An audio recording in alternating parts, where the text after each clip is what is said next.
Fala, meus amigos, tudo bem? Hoje eu vou gravar aqui mais uma aula rápida para vocês e nessa aula eu vou fazer uma breve explicação sobre o que seria uma hérnia discal. Então, é muito comum você receber algum aluno, algum paciente com quadro ou diagnóstico de hérnia discal. Então, basicamente, antes da gente explicar o que seria a hérnia, a gente tem que relembrar o que é o disco intervertebral. Então, a gente tem a coluna vertebral, que é composta por diferentes vértebras, que são os ossos, e entre cada vértebra a gente vai ter o disco intervertebral, que serve para melhorar a congruência articular e também absorver as cargas, ou seja, absorver os choques provenientes das forças mecânicas. Então esse disco, é um disco redondo. Em volta desse disco a gente vai ter um anel e no centro desse disco a gente vai ter o núcleo. Então a gente tem um anel fibroso e o núcleo pulposo, e esse anel ele protege esse núcleo.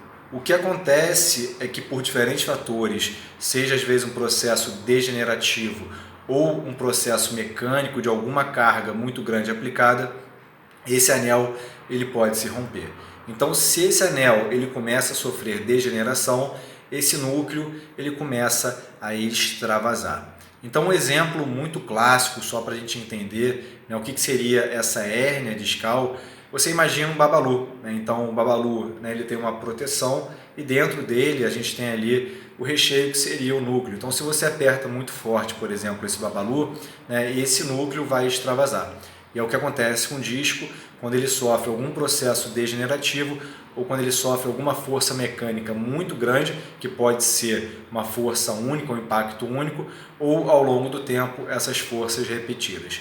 Então, quando você tem esse extravasamento desse núcleo para a parte de fora, a gente chama de hérnia. E a hérnia discal é justamente esse extravasamento do núcleo para a parte externa. E o grande problema é que muitas vezes essas hérnias elas são posteriores e acabam comprimindo a medula, e aí a gente tem aquela sensação de radiação, de queimação, às vezes no glúteo, coxa, panturrilha.